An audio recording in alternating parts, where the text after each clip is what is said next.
बिस्मिल्लाहिर्रहमानिर्रहीम। 10th class lecture number 9B chords of a circle, जिसके अंदर हमने एक्सरसाइज 9.2 और उसके 2 क्वेश्चन हमने डिस्कस करने हैं।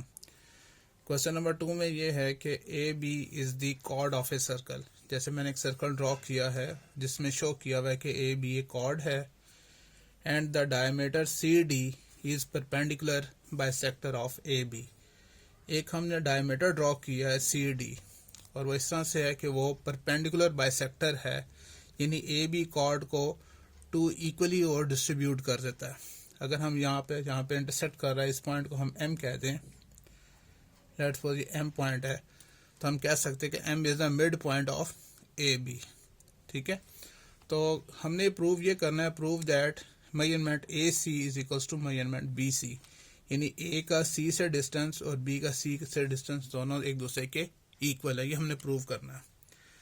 तो हम इसको बिल्कुल थ्योरम की तरह ही इसको सॉल्व करेंगे। सबसे पहले तो हम लिखेंगे गिवन क्या है, हमें गिवन की हेडिंग देंगे। Given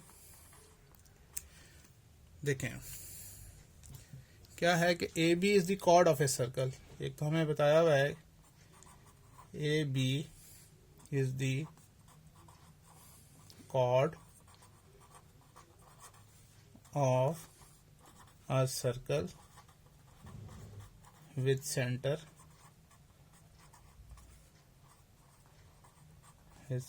O। ठीक है, ये इसका सेंटर है, O है। क्लियर हो गया। अच्छा, उसके बाद एक और क्या गिवन है कि C D is perpendicular bisector of A B. C D perpendicular bisector of A B. जो कॉर्ड ए बी है उसके ऊपर क्या है, परपेंडिकुलर बाइसेक्टर है। तो हम साथ में ये भी बता सकते हैं कि एम क्या है, M is the mid point of chord A B.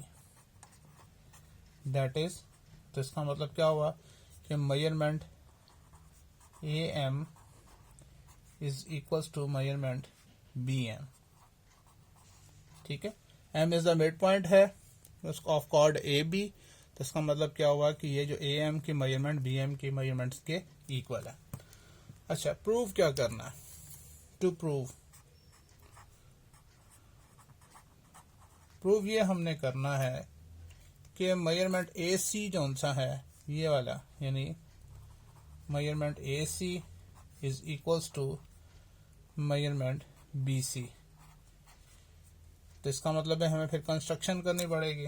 हम कंस्ट्रक्शन की हेडिंग देते हैं, construction.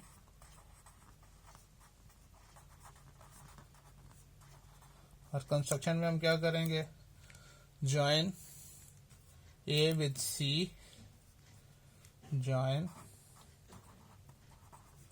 A with C, A को C से ज्वाइन कर दिया।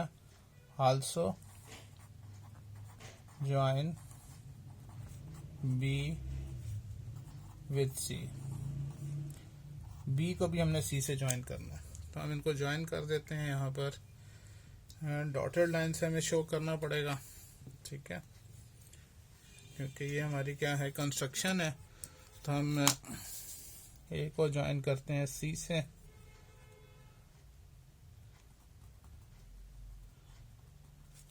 सेम उसी तरह से बी को भी हमने सी से ज्वाइन करना है। ठीक है, क्लियर हो गया।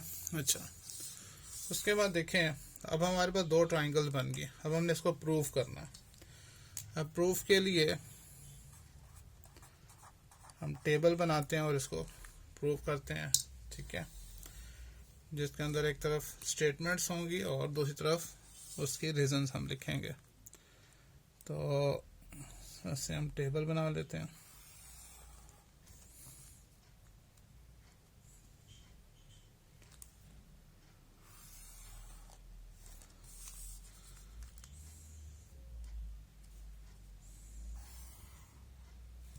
अच्छा,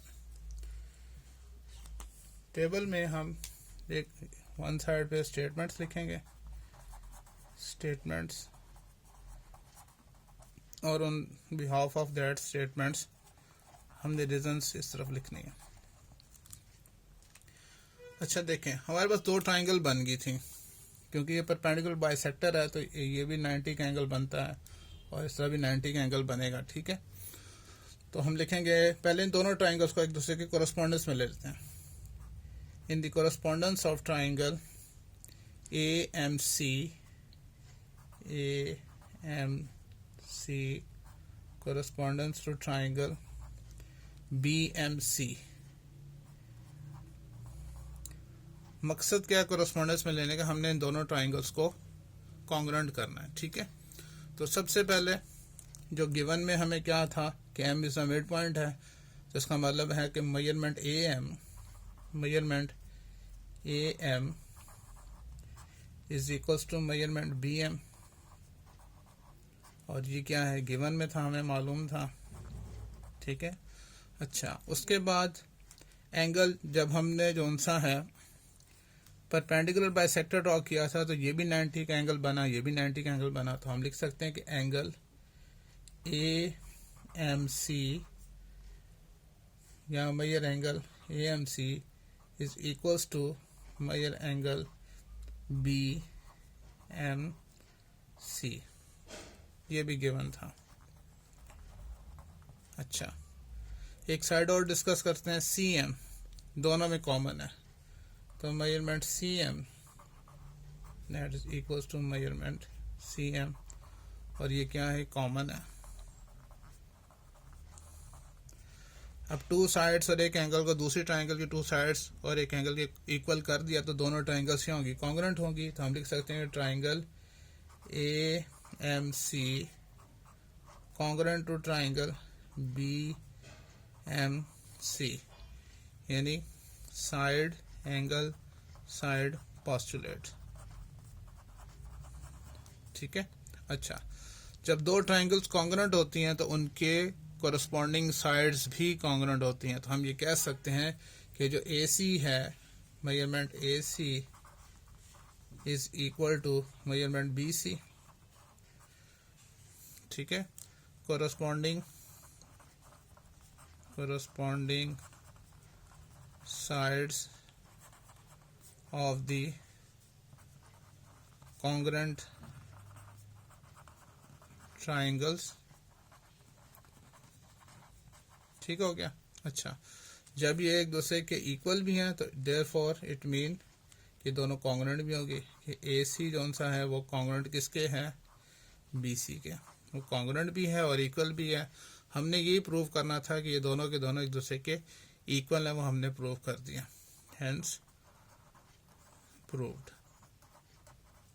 ठीक है, इसके बाद देखें नेक्स्ट क्वेश्चन। इसके बाद देखें क्वेश्चन नंबर 3। क्वेश्चन नंबर 3 में ये है कि as shown in the figure, एक फिगर सामने बनी हुई है, find the distance between the two parallel chords. एक कॉर्ड AB है और दूसरा कॉर्ड CD है, इन दोनों के दरमियान में जो डिस्टेंस है वो हमने मालूम करना है। ठीक है, मतलब ये है कि हमने अगर लेट्स सपोज हमें इस पॉइंट को M का नाम देते हैं और इस पॉइंट को N का नाम दे देते हैं, तो हमने मेजरमेंट MN फाइंड करना है। ठीक है, तो बहुत आसान सा है ये कि हमें जो रिक्वायर्ड है सिंपल सा, ठीक है, टू फाइंड जो करना है हमने, टू फाइंड उसमें हमने क्या करना है, फाइंड हमने MN मेजरमेंट MN फाइंड करनी है, ये हमने फाइंड करना है। ठीक है, अगर आप गौर से देखें तो हमारे पास एक ट्राइंगल बन रही है, ये जो कॉर्ड CD है, ठीक है, कि ON क्या है, परपेंडिकुलर बाइसेक्टर है किसका, CD का। उससे क्या हुआ कि जो कॉर्ड CD है उसको हाफ कर दिया, मतलब कि ये भी 4 सेंटीमीटर हो जाएगा और ये भी 4 सेंटीमीटर होगा। ठीक है, तो अगर हम इस ट्राइंगल की खाली बात करें, क्योंकि ये तो परपेंडिकुलर बाइसेक्टर है, तो हम लिखते हैं कि इन ट्राइंगल ONC, तो इस ट्राइंगल की बात करें तो ये राइट एंगल ट्राइंगल है। ठीक है, जिसमें हमने परपेंडिकुलर फाइंड करना है, तो हम यहाँ लिखेंगे by using by using Pythagorean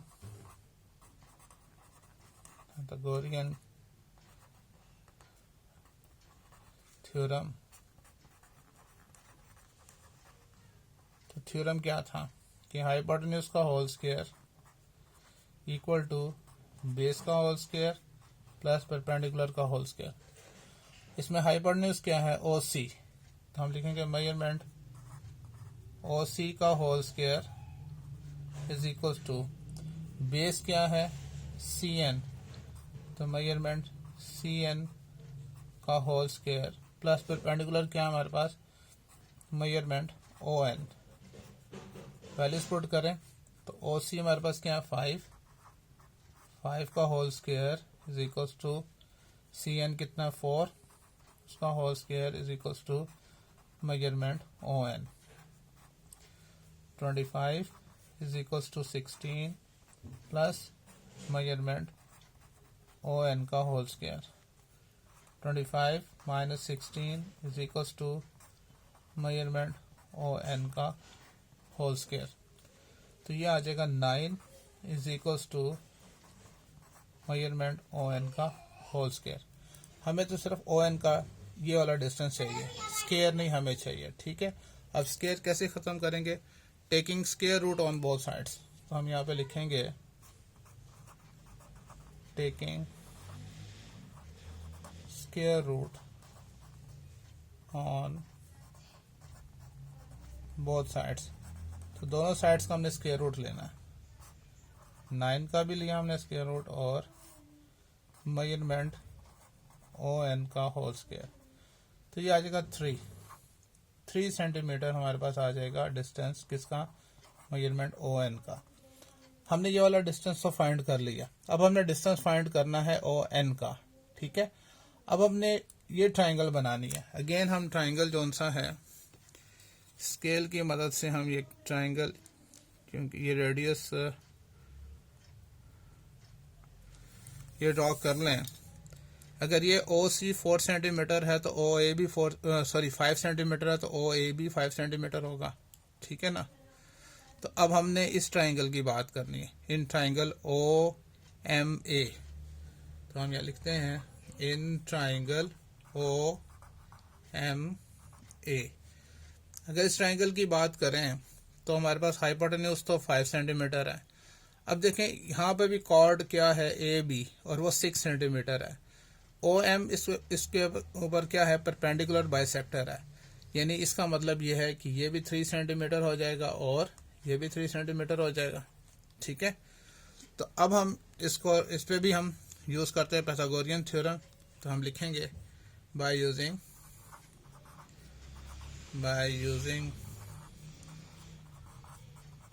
Pythagorean theorem. और वो थ्योरम क्या है कि हाइपोटेन्यूज का whole square is equal to base का होल स्क्वायर प्लस परपेंडिकुलर का होल स्क्वायर, ठीक है। अब इसमें हाइपोटेन्यूज क्या है, ओ ए, तो लिखेंगे यहाँ पर measurement O A whole square is equal to base क्या होगी, ए एम, तो मेजरमेंट ए एम उसका whole square plus perpendicular O M, measurement O M, ठीक है, उसका whole square.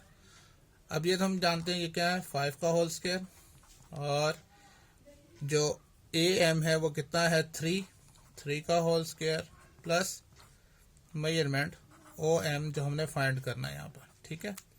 25 is equal to 9 plus measurement O M और उसका whole square. अच्छा, इसके बाद देखें 9 इस तरफ आ जाएगा तो 25 minus 9 is equal to measurement O M का होल स्क्वायर, ठीक है।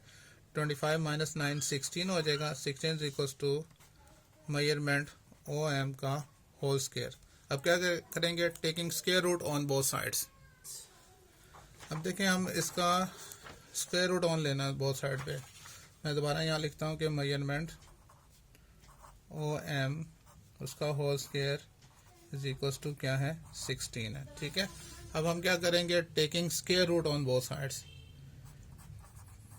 Taking square root on both sides। तो इस साइड का भी हम होल स्क्वायर रूट लेते हैं, यानी मेजरमेंट ओ एम का whole square is equal to square root 16। तो ये आ जाएगा measurement O M is equal to 4 centimetre.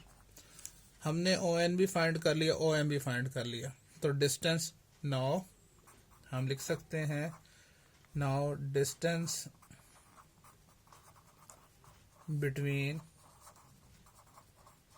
between two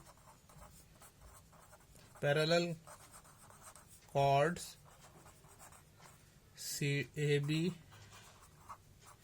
and CD is equals to measurement MN, और वो किसके इक्वल है, measurement ON plus measurement OM। तो हम वैल्यूज पुट कर देते हैं। ON हमने फाइंड किया था, ON कितना आया था हमारे पास 3 सेंटीमीटर, तो 3 सेंटीमीटर प्लस और OM कितना निकाला 4 सेंटीमीटर। तो इस तरह से हमारे पास आ जाएगा measurement MN is equal to 7 centimetre. तो ये हमारा रिक्वायर्ड आंसर था। ठीक है, तो इस तरह से हमारा आज का लेक्चर कंप्लीट हो गया। इंशाल्लाह आपको समझ में आ गई होगी। अल्लाह हाफिज़।